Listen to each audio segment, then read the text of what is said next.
E aí, pessoal, boa noite ou bom dia, madrugada do dia 12 de outubro de 2020. E sigamos então aqui com a leitura das 6 primeiras questões do Livro dos Espíritos, escrito por Allan Kardec, referente aqui à doutrina dos espíritos, tá bom? Então vamos lá. Primeira pergunta é sobre Deus. Então, Allan Kardec, juntamente com o grupo de médiuns, começam a interpelar os espíritos sobre a questão de Deus, tá bom? Então, eles perguntam: o que é Deus? Reparem que não se pergunta quem é Deus, e sim o que é Deus, tá bom? Daqui a pouco eu falo um pouquinho mais sobre isso. Deus é a inteligência suprema, causa primária de todas as coisas, respondem os espíritos. Por que não se pergunta, então, quem é Deus, e sim o que é Deus? Porque pressupõe Allan Kardec que Deus não seja uma entidade, e sim algo, né? Um causador, algo que é o responsável pela criação. Então, quem é Deus seria alguém, né? Seria um sujeito, uma pessoa. E, logicamente, Deus é além de pessoa, tá? Então, o nosso entendimento ainda é um pouco ínfimo para que a gente saiba designar diretamente o que é Deus. Então, ele seria a causa primária de tudo. É ele quem criou tudo, tá? Ele é a inteligência suprema, ele é o que está em todos os lugares, o que sabe tudo. Então, o que é Deus é a pergunta mais correta do que quem é Deus. Porque aí o quem é Deus seria algo limitado, tá? Segunda questão: o que devemos entender por infinito? E os espíritos respondem: o que não tem começo nem fim, o desconhecido. Tudo o que é desconhecido é infinito. Então, tudo aquilo que nós não temos condições de compreender, o tamanho, a magnitude, é o infinito, tá? A imensidão de tudo aquilo que a gente não consegue, por meio da nossa pífia inteligência humana, o nosso entendimento, a gente apenas compreende visualizando, né? Aquilo que foge do nosso entendimento é tido como infinito. Terceira pergunta: poderíamos dizer que Deus é o infinito? E eles respondem: definição incompleta, pobreza da linguagem dos homens, que é insuficiente para definir as coisas que estão acima de sua inteligência. E aí ele usa um exemplo, os espíritos. Deus é o infinito em suas perfeições. Mas o infinito é uma abstração. Dizer que Deus é o infinito é tomar o atributo de uma coisa por ela própria. É definir uma coisa que não é conhecida por uma outra igualmente desconhecida. Se Deus fosse o infinito, era a mesma coisa da gente dizer que o pintor que faz o quadro é o quadro, quando na verdade não. O pintor, ele é o criador do quadro. O quadro pertence ao criador, mas não é o criador, tá? É mais ou menos isso. E a quarta questão: onde podemos encontrar a prova da existência de Deus? E os espíritos então respondem: num axioma, que aplicais as vossas ciências. Não há efeito sem causa. Procurai a causa de tudo o que é obra do homem, e a vossa razão vos responderá. E aí ele faz um adendo. Para acreditar em Deus, basta o homem lançar os olhos sobre as obras da criação. O universo existe, portanto, ele tem uma causa. Duvidar da existência de Deus seria negar que todo efeito tem uma causa e admitir que o nada pode fazer alguma coisa. Então, essa questão ela é muito importante e muito simples, né?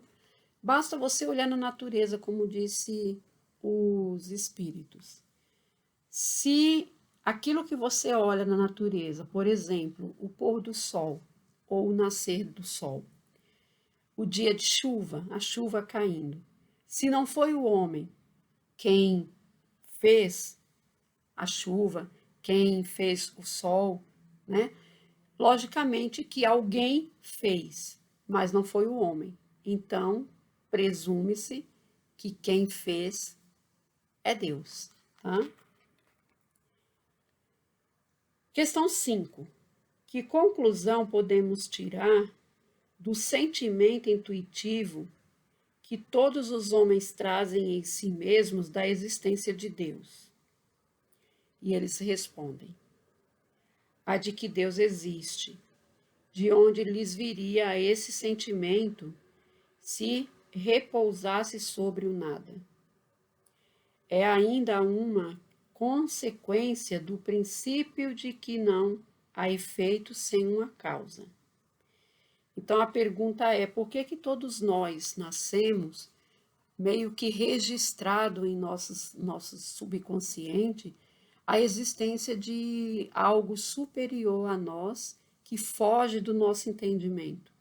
E os espíritos respondem: ora, isso nada mais é do que como se fosse um carimbo que Deus colocou em todos nós, ou seja, nos nossos espíritos, no ato de nossa criação, como um selo que diz que você é parte da criação dele. Então, isso nada mais é do que a tua recordação de que você é feito por essa força imensa, incompreendida por conta da nossa ainda baixa evolução, não é? Mas que nós temos guardado dentro de nós a centelha, ou seja, a sementinha da fé, o carimbo de Deus sobre nossos espíritos. E isso repercute no nosso sentimento, naquela esperança, naquela fé que a gente tem de que algo, em algum lugar que a gente não sabe onde, toma conta de nós e que nos protege, que está conosco sempre e sempre, independente de qualquer situação. A pergunta número 6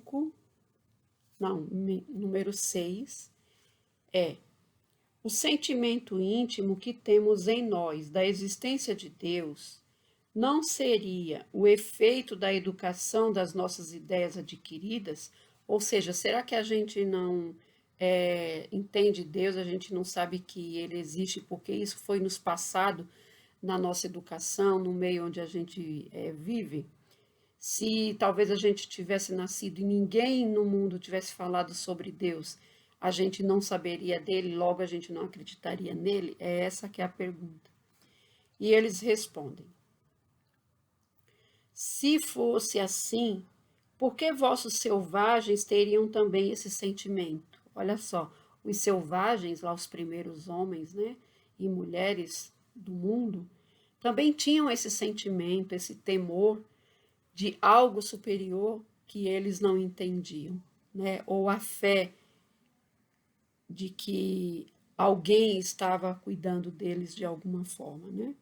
Então não segundo os espíritos, não é por conta da sociedade que a gente vive, não é por conta da educação que a gente teve que nós temos esse sentimento de Deus, mas sim porque Deus está conosco, né? Deus, quando nos criou, nos marcou com o seu amor, né? Com o selo do seu amor. E ele complementa: se o sentimento da existência de um ser supremo fosse o produto de um ensinamento, não seria universal. Então, esse sentimento é um sentimento universal. Esteja você aonde estiver, qualquer lugar do mundo vai haver pessoas que vão relatar esse mesmo sentimento de que Deus existe, né? Ou de que ele tem fé de que Deus está cuidando dele. Somente existiria naqueles que tivessem recebido esse ensinamento, como acontece com os conhecimentos científicos. Aqui os espíritos pegam a ciência para fazer de exemplo, né? Se fosse algo que adviesse apenas da educação que nós recebemos, com toda certeza, seria como a ciência, só aqueles que estudaram determinado artigo científico ou determinada pesquisa científica saberia lidar com aquela prática científica, né? Só que não é assim. Esse sentimento de Deus, repito, todos os povos do mundo têm, né? Tem as exceções daqueles que não creem, que em algum momento da existência perdeu a sua fé, mas no tocante geral da coisa, todos nós temos esse sentimento de Deus dentro de nós, independente da educação que recebemos, independente do país onde vivemos, independente da condição social que nós temos. Eu ia fazer 6 questões, mas vai dar tempo de fazer algumas mais, para a gente avançar mais um pouco. Como é 1019 questões, né? A gente tem chão aí pela frente. Então, vamos lá. Questão 7. Poderemos encontrar a causa primária da formação das coisas nas propriedades íntimas da matéria?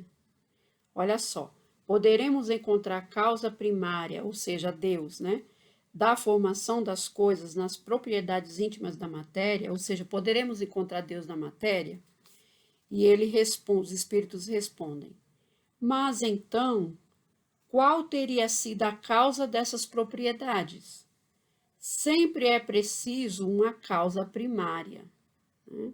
E eles complementam: atribuir a formação primária das coisas às propriedades íntimas da matéria seria tomar o efeito pela causa, porque essas propriedades são elas mesmas, um efeito que deve ter uma causa. O que ele está falando aqui é que todo efeito tem uma causa. Tudo que é criado, alguém criou, certo? Ou alguma coisa criou.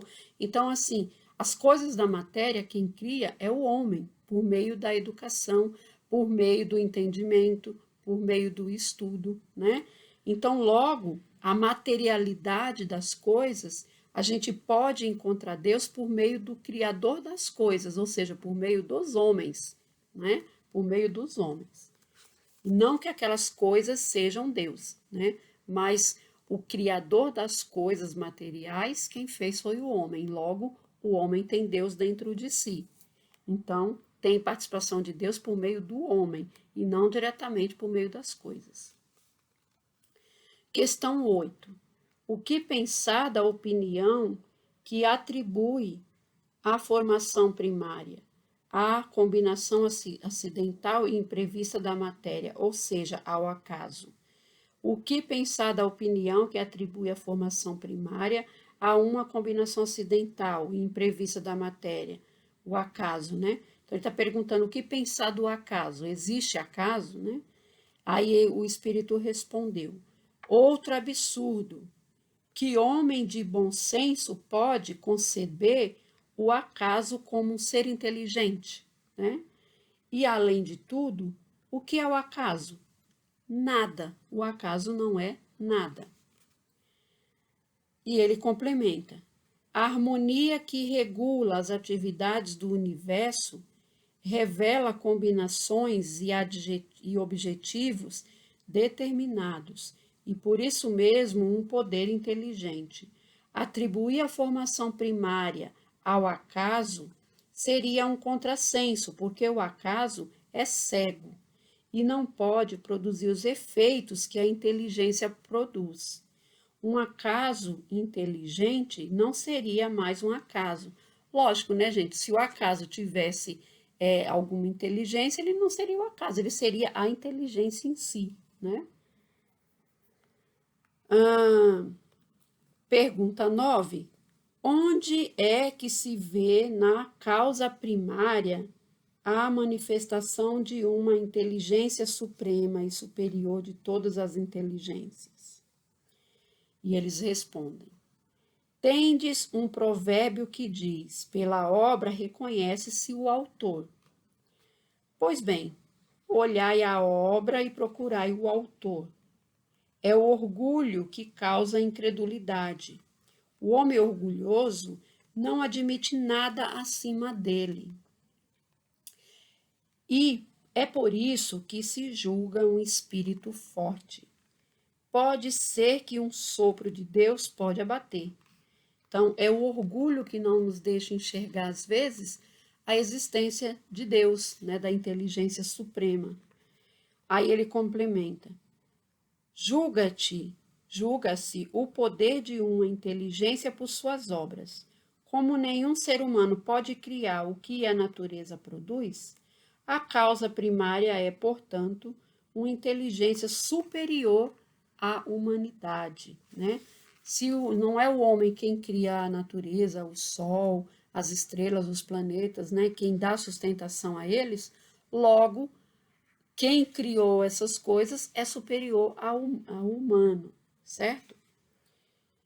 E, para finalizar aqui, ele ainda complementa: quaisquer que sejam os prodígios realizados pela inteligência humana, essa inteligência tem ela mesma uma causa. Quanto mais grandioso for o que ele realize, maior deve ser a causa primária. É essa inteligência superior que é a causa primária de todas as coisas, qualquer que seja o nome que o homem lhe queira dar. Então, não importa o nome que você dê a Deus, né? Você pode chamar Deus de Jeová, pode chamar Deus de Buda, pode chamar Deus de Oxalá, você pode chamar Deus do que você quiser, contanto que você tenha dentro de você a consciência de que essa força superior faz grandes coisas. E se faz grandes coisas, não pode ser o homem, não é? Se o homem não consegue fazer, foi essa força superior quem conseguiu fazer. E essa força superior, chame você do que quiser chamar, é maior do que o homem, tá? É o causador de tudo, é o Criador. Então, finalizamos aqui a questão 9, tá bom? Espero que vocês tenham gostado. Bom dia, boa tarde ou boa noite, dependendo da hora que você for assistir a esse vídeo. Curta, compartilha, se inscreva no canal e até a próxima. Tchau!